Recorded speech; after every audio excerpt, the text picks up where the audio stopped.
When working on your dApp's user experience, one of the first things you can see is the hassle for setting up custom RPCs in your wallet. For an average Web2 consumer, it can be very confusing. In this video, you're going to learn how you can use Biconomy for network agnostic transactions on Polygon. Using Biconomy, users can send a signed message to the Biconomy relayer, which then performs the transaction. We'll go through the entire process of how you can set it up for your dApp. The entire tutorial is divided into 3 parts. Timestamps for all will be on the screen right now and in the description as well. We'll be using EIP712 signature method. For this, we start by inheriting EIP712 meta transaction contract. The link in Biconomy's tutorial points to an older project with some breaking difference, so you can use the link in the description to inherit from our code repo. For this example, we are using a simple contract which has a function to save user address in an array whenever it is called and another function to view the array. We inherit EIP712 meta transaction contract, and in the brackets we have dApp name and version. Keep note of these for your client-side code. Now in our contract we replace message.sender with message sender function and deploy on Mumbai testnet.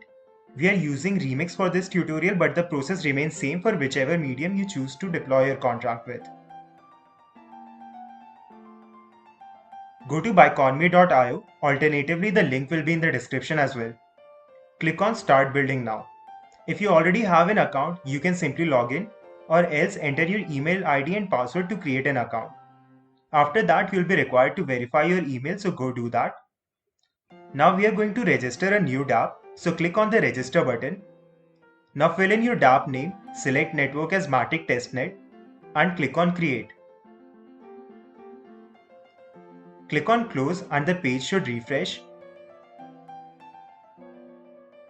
Click on View dApp and you will be redirected to dApp dashboard. Here you need to add contract for your dApp, so click on Add Contract. Enter contract name, address and ABI. In meta transaction type, choose Custom. After this, go back to Dashboard and click on Manage API. Click on New API and choose your smart contract. For method, choose Execute Meta Transaction. I prefer to keep the name uniform with my method, so I'll do that. Native meta transaction is enabled by default. Click on Add and then Save. This finishes dashboard configuration for your dApp.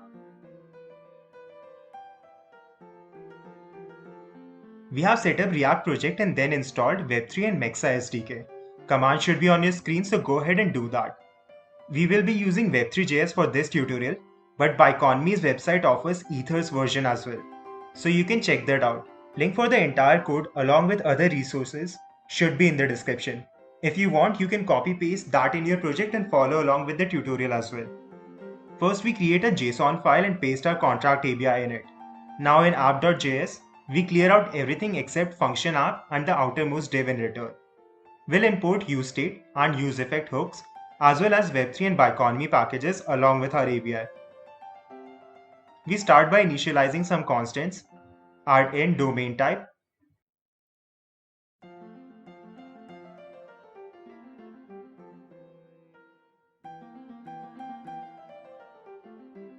meta transaction type,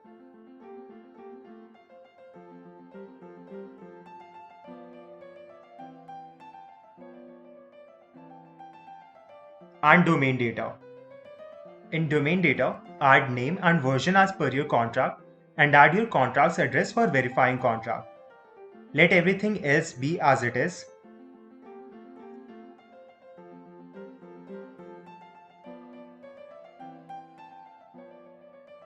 Going ahead, we are going to define useState to store our contract, so quickly define that.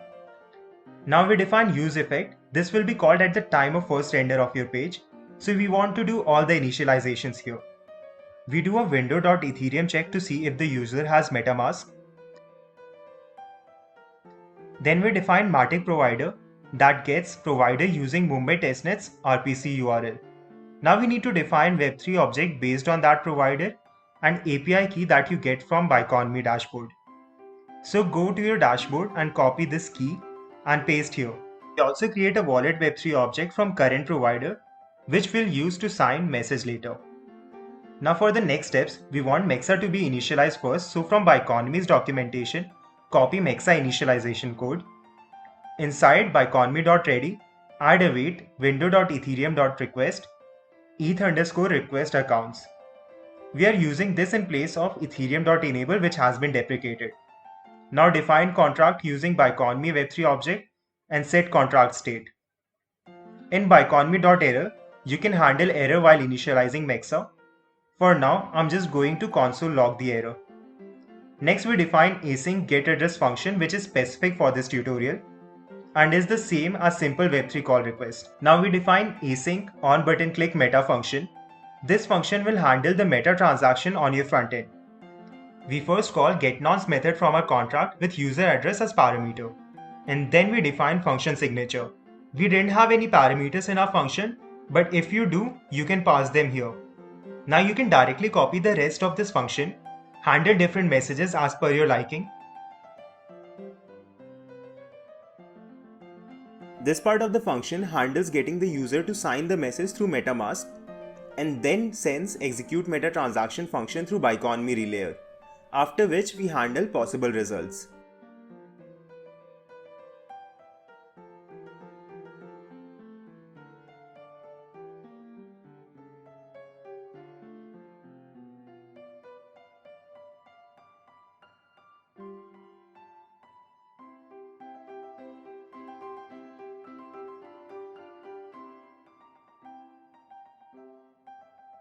After confirmation, we are calling our showAddress method to see the array of user addresses.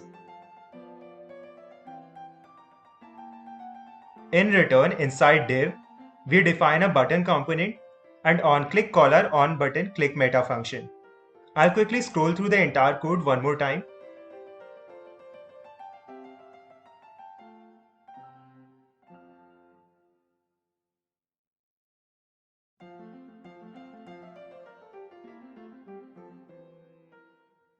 Now let's run the project.